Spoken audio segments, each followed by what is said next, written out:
विमानात दारूच्या बाटल्या नेता येतात, परंतु ट्रेनमध्ये दारू नेता येते का? हा नियम तुम्हाला माहित आहे का? भारतात ट्रेनने प्रवास करणाऱ्यांची संख्या काही लाखात आहे. रोज प्रवास करणारेही अनेक प्रवासी भेटतात. ट्रेनच्या प्रवासात सीलबंद दारूच्या बाटल्या नेता येतात असं काहींचं म्हणणं आहे, तर काहींच्या मते ट्रेनमध्ये कोणत्याच प्रकारची दारू नेता येत नाही. ट्रेनमध्ये मद्य नेण्याचे नियम साधे आहेत. ट्रेन ज्या राज्यातून जात असेल त्या राज्याप्रमाणे हे नियम बदलतात. रेल्वे कायदा 1989 चा कलम 165 नुसार ट्रेनमध्ये मद्य घेऊन जाण्यास प्रतिबंध आहे. तुम्ही कोणत्याच प्रकारची दारू घेऊन जाऊ शकत नाहीत. शिवाय गुजरात, बिहार, नागालँड आणि लक्षद्वीप या राज्यात तर मद्याला पूर्ण बंदी आहे. म्हणजेच तेथून ट्रेन जात असेल तर कायदे आणखी कडक आहेत. तेथे तुम्हाला जास्त कडक कारवाईला सामोरे जावे लागते. ट्रेनमध्ये दारू पिण्यास व ती जवळ बाळगविल्यास 1000 रुपयांचा दंड होतो. शिवाय 10 महिन्यांचा तुरुंगवासही होतो.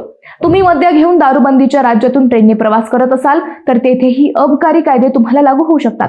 त्यात अटक, दंड आणि तुरुंगवासाची शिक्षा होऊ शकते.